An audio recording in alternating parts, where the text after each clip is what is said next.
இந்தியாவின் தன்னாட்சி கொள்கையில் மாற்றமில்லை. ரஷ்யாவிடம் எரிபொருள் கொள்முதல் தொடரும். அமெரிக்காவுக்கு ஒன்றிய அமைச்சர் ஜெய்சங்கர் பதிலடி. சர்வதேச அளவில் இந்தியாவின் வெளியுறவுக் கொள்கை சுதந்திரமானது என வெளியுறவுத்துறை அமைச்சர் ஜெய்சங்கர் ஜெர்மனி நாட்டின் முனிச் நகரில் நடந்த மாநாட்டில் திட்டவட்டமாக தெரிவித்துள்ளார். உக்ரைன் ரஷ்யா மோதலுக்கு பிறகு சர்வதேச அளவில் பல்வேறு பொருளாதார தடைகள் விதிக்கப்பட்டிருந்தாலும் ரஷ்யாவிடமிருந்து கச்சா எண்ணெய் வாங்குவதில் இந்தியா தனது நிலைப்பாட்டை மாற்றிக்கொள்ளவில்லை. கடந்த 2025ஆம் ஆண்டு ஜூன் மாதம் 20.9 லட்சம் பேரலாக இருந்த ரஷ்ய எண்ணெய் இறக்குமதி 2026ஆம் ஆண்டு ஜனவரி மாதத்தில் 11.6 லட்சம் பேரலாக குறைந்த போதிலும் நாட்டின் எரிசக்தி தேவைகளை பூர்த்தி செய்வதில் இந்தியா தன்னாட்சியாகவே செயல்பட்டு வந்தது.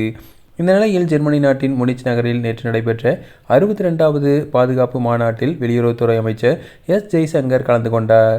அப்போது பேசிய அவர், அமெரிக்காவுடனான புதிய வர்த்தக ஒப்பந்தங்கள் ரஷ்யாவுடனான இந்தியாவின் உறவை பாதிக்குமா என்ற கேள்விக்கு அவர் பதிலளித்து பேசினார். அப்போது இந்தியா தனது தன்னாட்சி கொள்கையில் மிகவும் உறுதியாக உள்ளது. தன்னாட்சி என்பது இந்தியாவின் வரலாற்றோடும் பரிமாண வளர்ச்சியோடும் பிணைக்கப்பட்டது. இது ஒரு பொதுவான ஆழமான கொள்கை. பொதுவான எரிசக்தி சந்தையானது மிகவும் சிக்கலானது. ஐரோப்பிய நாடுகளின் நிறுவனங்களைப் போலவே இந்திய எண்ணெய் நிறுவனங்களும் கச்சா எண்ணெய் கிடைக்கும் தன்மை, விலை மற்றும் அபாயங்களை கணக்கில் கொண்டே கொள்முதல் முடிவுகளை எடுக்கிறது.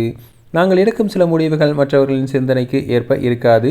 ஆனால் தேசிய நலன் கருதி எங்கள் முடிவு சுதந்திரமாக முடிவுகளில் இருந்து பின்வாங்க மாட்டோம் என தெரிவித்துள்ளார். மாநாட்டினிடையே G7 மாநாடுகளின் அமைச்சர்களை சந்தித்து உலகளாவிய பாதுகாப்பு மற்றும் கடல்சார் வர்த்தக பாதைகளின் பாதுகாப்பு குறித்தும் பேசிய அவர், ஐக்கிய நாடுகள் சபையின் 80 திட்டத்திற்கும் இந்தியாவின் ஆதரவை மீண்டும் உறுதிப்படுத்தியுள்ளார். ரஷ்யாவிடம் எண்ணெய் வாங்கியதற்காக விதிக்கப்பட்ட 25% கூடுதல் வரி முழுமையாக ரத்து செய்யப்பட்டுள்ளது. மேலும் பரஸ்பர வரியானது 25%த்திற்கும் 18%ஆக குறைக்கப்பட்டுள்ளது.